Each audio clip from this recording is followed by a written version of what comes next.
Hello, hello, hello, hello. Happy Monday. Welcome to another Monday chat. Good morning, good afternoon, good evening, wherever you are in the world.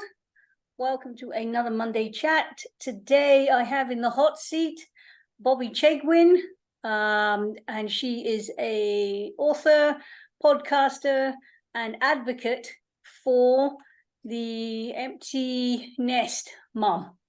Okay, and we are talking today about the empty nest success, which is going to be an interesting topic. So welcome to the chat, Bobbi. Thanks, Julie. I'm really glad to be here. Yeah, you're welcome. It's an honor to have you. So thank you for doing this.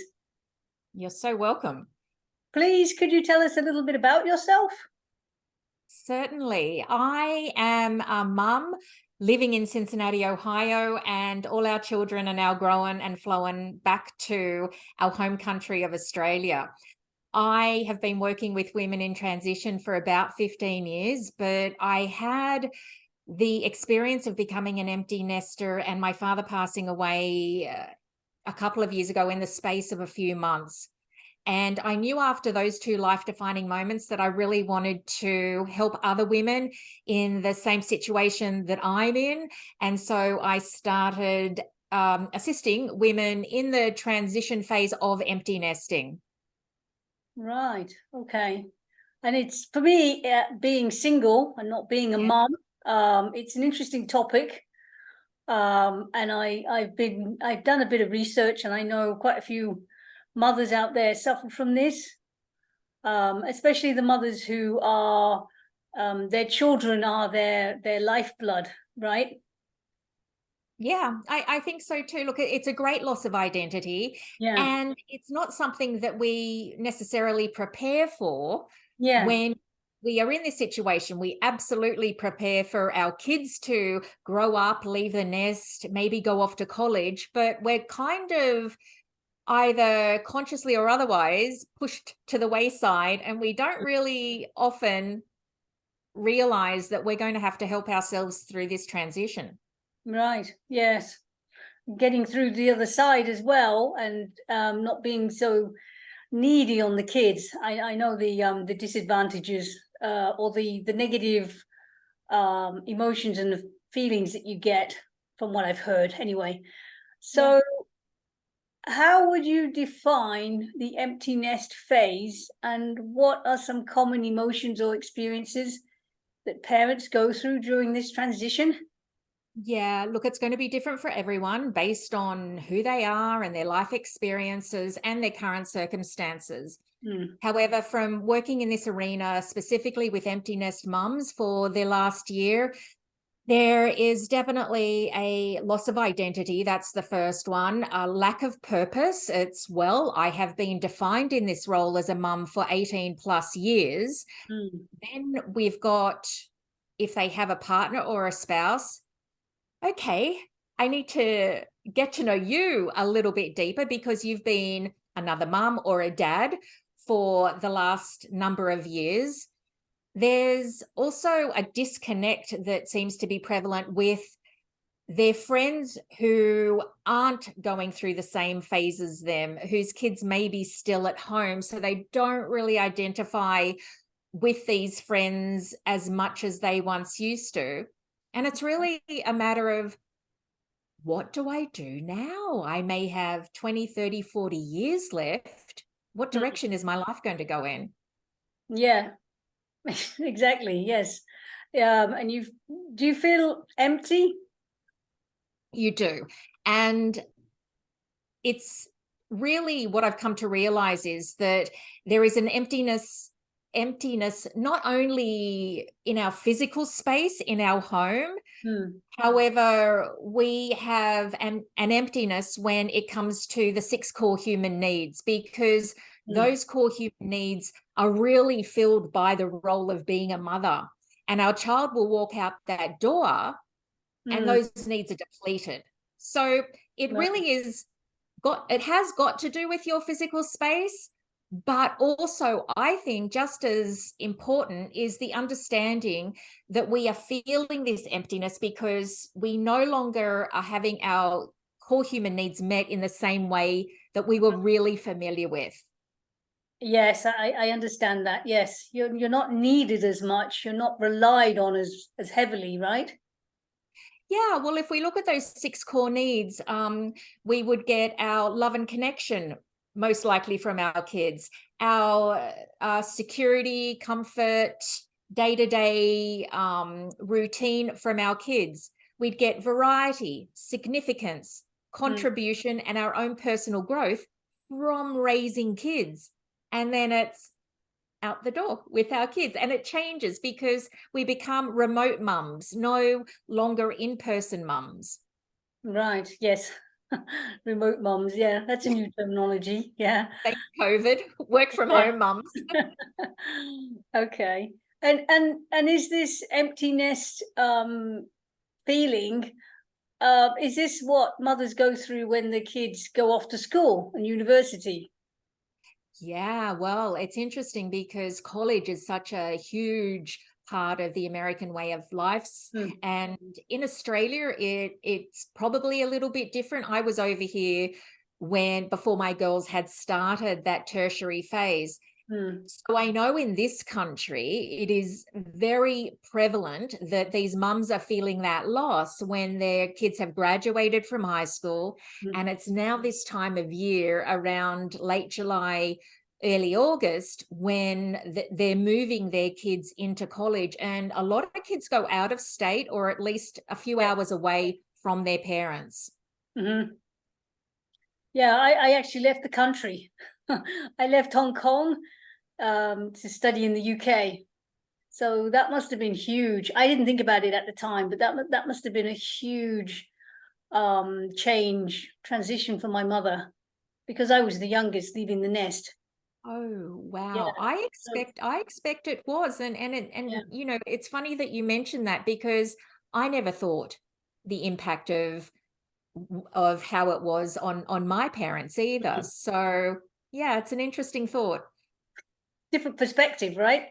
But Yes. but for me, I wasn't thinking that at the time because I was thrown into the big wide world and having to fend for myself.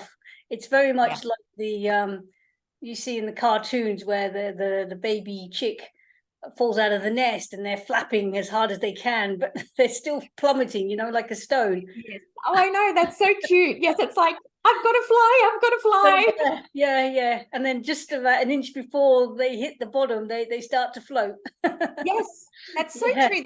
I love that. I love that analogy. Yeah, yeah. Well, that's what I was like, plummeting for a long time. And then I was like, oh, okay, now I found my wings. Right, they work. Yeah. Okay.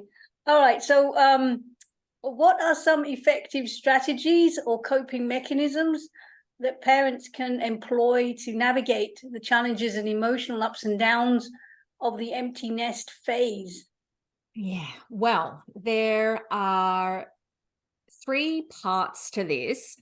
It's in Okay. the book that I've just released. And the first, it's based on a signature system, the 3 A's for change. And the first A is acceptance. And it's a must to befriend our emotions because there's going to be a whole range of them coming in.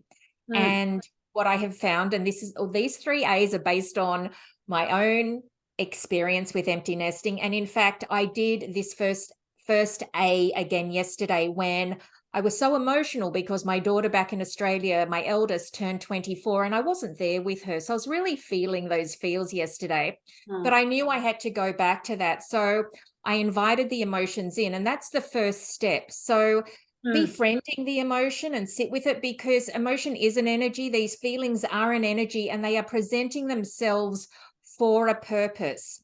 It's part of our journey. It may teach us something along the way. Yeah. But if we True. suppress them, maybe with drugs, food, alcohol, whatever activity that isn't helpful, they're going to remain there. They're not going to flow their natural course through us. So that's the first A. The first A, acceptance, is getting to know your emotions. Mm-hmm. Once we do that, we then go into a whole part of awareness, which is taking a lot of self-inventory, because we need to get to relearn about who we are. We're different people from when we weren't partnered, before we had kids, even as we were raising kids. We've learned so much, we've experienced so much. So it's time to get to know ourselves again through taking a lot of self-inventory. And then once we've done that, we are in a really healthy emotional place to then take action. And we formulate an action plan, which is the post-nest plan, based on everything you've learned about yourself and the process you've been through. So you then have a launch pad to go out into the world as someone who is going to enter into something that brings them personal joy. It's no longer based on your kids and what you need to do. It's not based on what your family expects. It's really, or society expects. It's really based on who you are. And we really focus on being of service to others. Right. Whatever way that means for you personally. Yeah. Okay. Yeah, that's so true.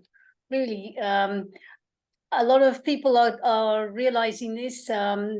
We are waking up to what is our main purpose of us being here. A lot of us have gone through, like, I would compare it to almost like a production line, and you've come off the production line and you're like, what do I do now? Because and the world is your oyster, and you can pretty much do anything because we're limitless, right? We Yeah. just got to work out where our passions are, where does our heart and our intuition take us next. Yeah. Yeah, and that sometimes Fantastic. can take a while and Yeah. be a deep dive into our own psyche and our own beliefs and what's gone on before. And it's not often a quick fix, but say if we were to train for a marathon, it does take daily, repetitive, consistent action, but you can get there. Yeah, definitely. Definitely. Yeah. Consistency is everything. Yes. For sure. You mentioned your book, Bobbi. What is the title of your book and where is it? Yeah, so it's called the Post Nest Plan, and it's for empty nest mums wondering what's next. Okay. And it's available on Amazon. Okay, fantastic. Excellent. All right. So moving on to the next question is, how can parents maintain a healthy and supportive relationship with their adult children while allowing them the space to grow and establish their own lives outside of the family home? Yeah, and this is one that comes up so often because we're so entrenched in our role as mother Mm, with the way we've always done it. yeah. But our roles now have to shift. And again, it's a process, and you may not always get it right with how we're communicating with our kids. But I think the key to this is to just ask a lot of questions. So, in relation to communication with your child, we most likely, or perhaps have always gone into fix it mode as a mum. So, our kids will Mm, share something with us when they've moved out of the home. And I know I've done this as well. And it was a learning curve for me. It was, okay, I'm going to do this. I'll help you with this. You should be doing this, or you should be doing that. And you know what? I've come to learn that now, as they're adults, they just want to share what's happening. They don't need to necessarily be fixed. yes. So, the question I think is great to ask when your child is coming to you to share something is to ask them whether this is simply just a listening moment, or do Mm, you need more in that moment. wow. That's really actually quite a powerful one, because it shows respect to your child that you're willing to give them the space. Definitely. Yes. Yes. Because then you can, well, you're making the choice of, do you want me to be mum or do you want me to be your friend and just listen and give you an outside perspective opinion, which is, in my case, I just wanted my mum to hear what I was saying and to see it from a different angle, rather than trying to fix me. Yeah.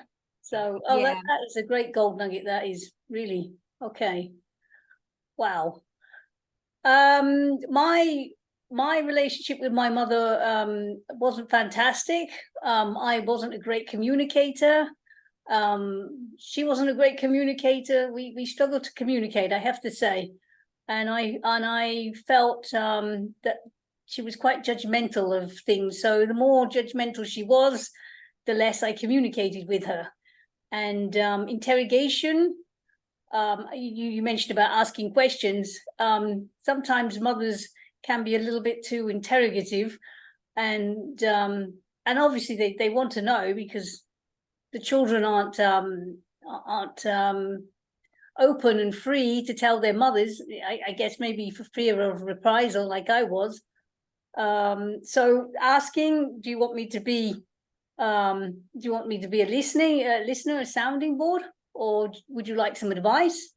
is a great way to approach that, really. I think there's also value Mm, in having a conversation around values at some stage after your child has left home, mm, because they might have incorporated your family's values when right. they were in your home, but now they're adults and they're out in the world. And that helps us. You said your mum was quite judgmental. It helps us Mm, to be more tolerant when we really know who our child is. And mm, again, I think that gives such a gift to your child if mum or dad says, what do you value? Because we want to learn about you now that you're an adult, and we want to respect what you value, and we want to work with your values, not against what you value.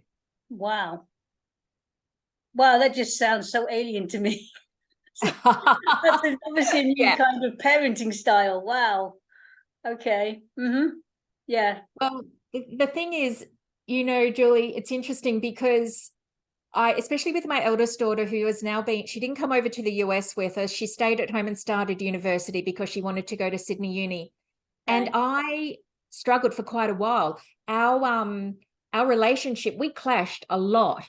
Mm, So by allowing your children a certain amount of respect as they've gotten older and they mature, it really does work wonders. And asking them the questions to find out, who are you really as an adult?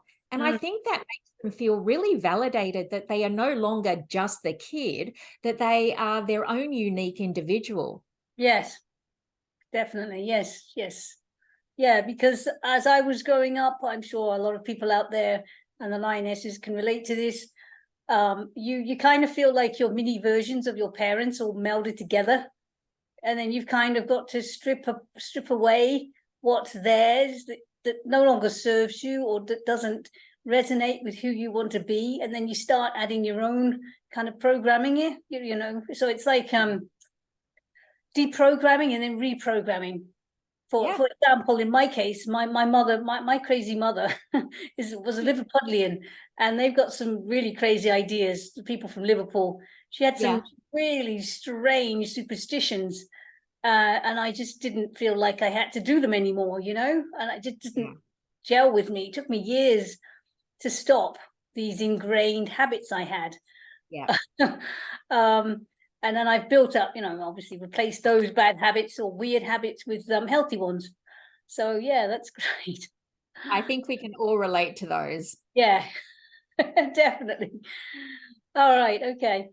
Moving on, are there any specific activities or pursuits that parents can engage in during the empty nest phase to rediscover their own interests and passions? Yes, there are. That's going to once again be really unique to the individual. So, this is why I believe a lot of inner work and self discovery is paramount to lay the foundation.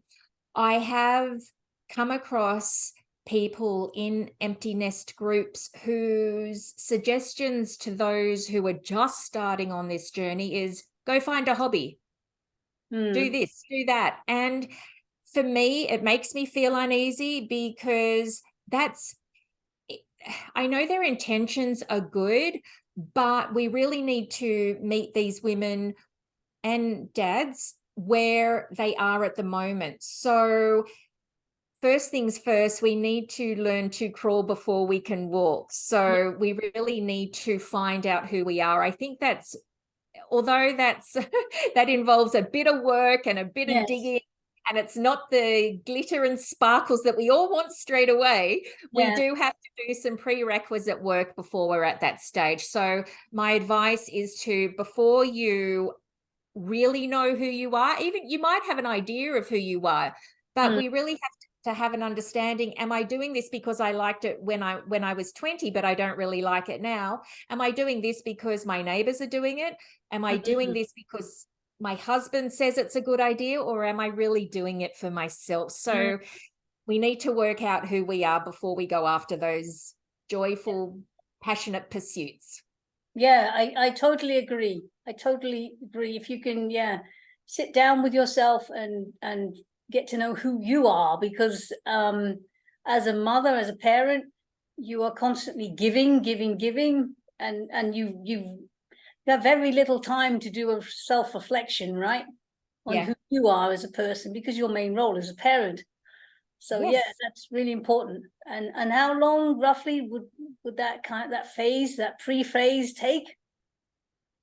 Depends on if you're willing to put in the work. It doesn't have to take that long at all. I mean, for instance, in the book, there's activities. It could be a matter of, say, less than a month, where you really sit with yourself and you do the activities. You get to know your values, the core needs that are more important to you, how you wish to experience those needs.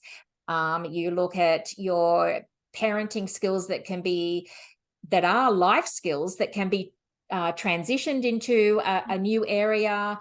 It Yeah. really, it's, I guess it's how long is a piece of string, but if you are willing to put in the work, and I always believe, Mm-hmm. especially once I set an intention, it's all hands on deck, from that spiritual realm, from whether you call it the energy of the law of attraction. If we set an intention, or if I know from my own experience, the wheels will start turning, and Yeah.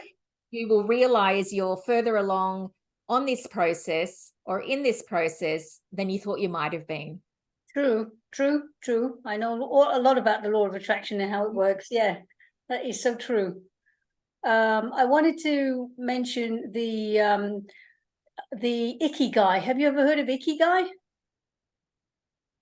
No, I Okay. think I know who you're talking about, but I'm not sure if I'm correct. Well, ikigai is a process, a methodology.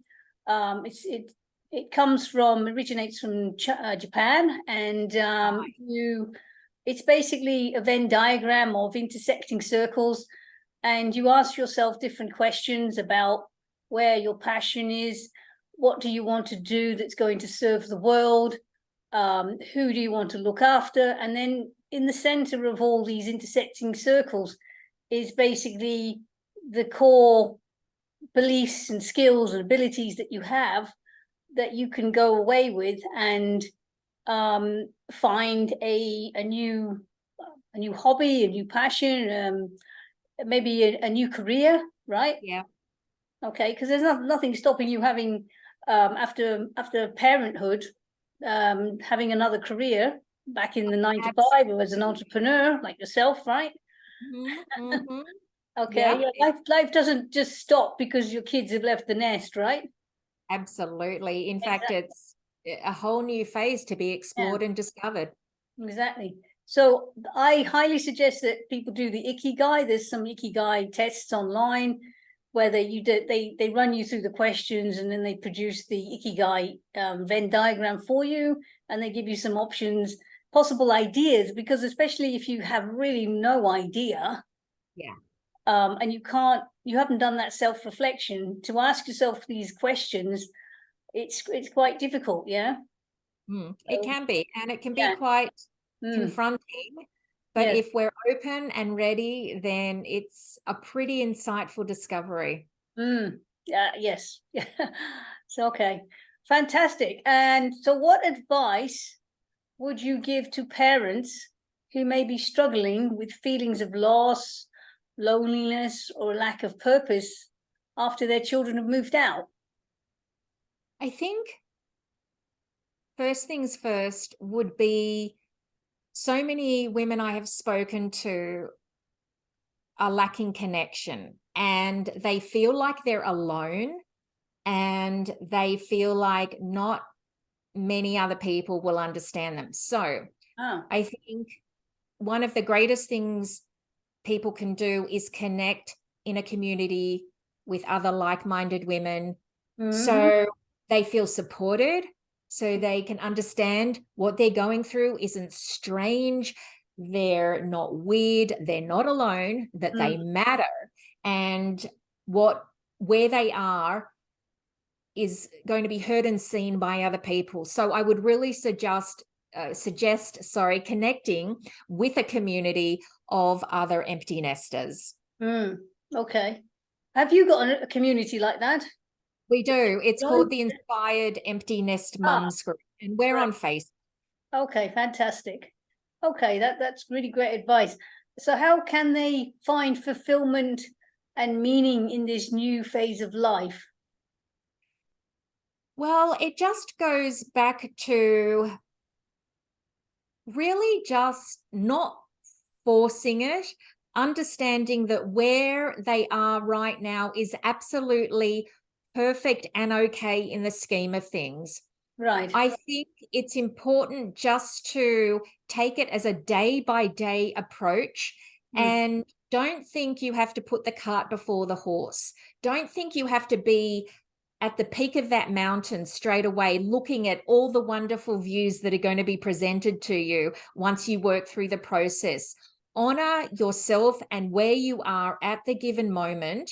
Take each day as it comes and work through the process. That's very good advice. Yeah.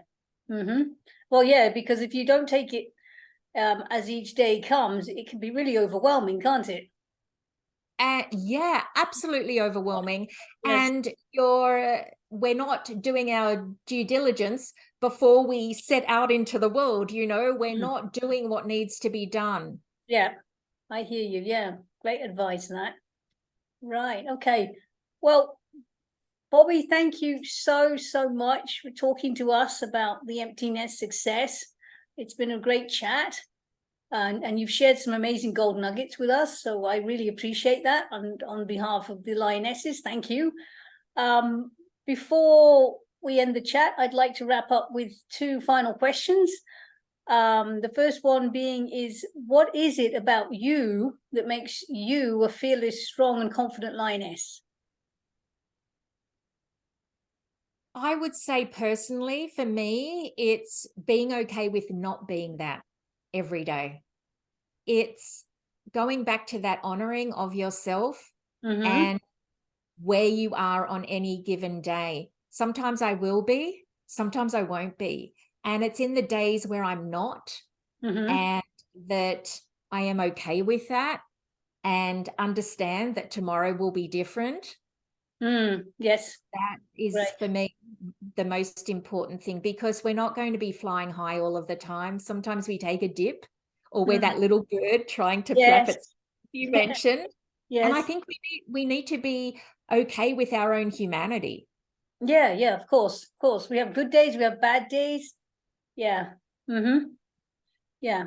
Fantastic. Great. Okay. The second question is, can you please share with us one gold nugget that has really helped you to become the lioness you aspired to be? Hmm. Well, it was a motto within our family, Mm-hmm. and it does apply to empty nesting, and I guess using the metaphors of flight. Okay. My parents, who have now passed, and I use this quote in the book and it sticks with me every day. Mm-hmm. It is, despite adversity, to always have three words in your mind, and they are onwards, upwards, always. That Hmm. we may get knocked, but we will get back up again with more knowledge, more wisdom, and therefore more power. Wow, that is really powerful. Yeah.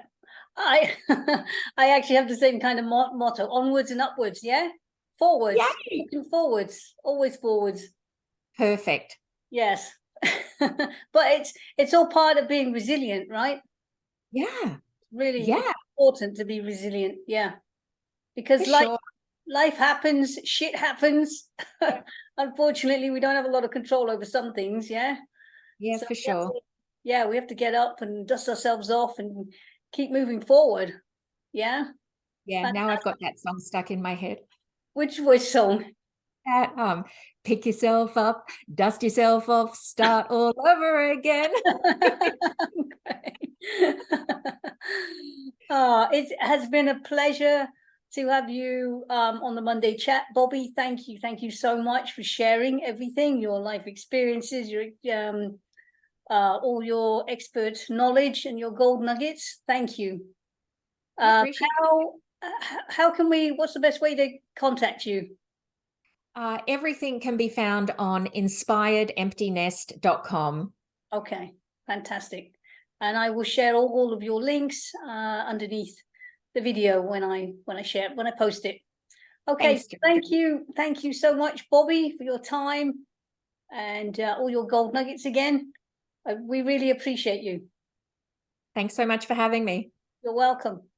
All right, lovely ladies, that wraps up another Monday chat. Thank you so much for watching or listening. We really appreciate it, and I hope you got a lot of value from this chat. I shall see you next Monday. Ciao for now. Bye.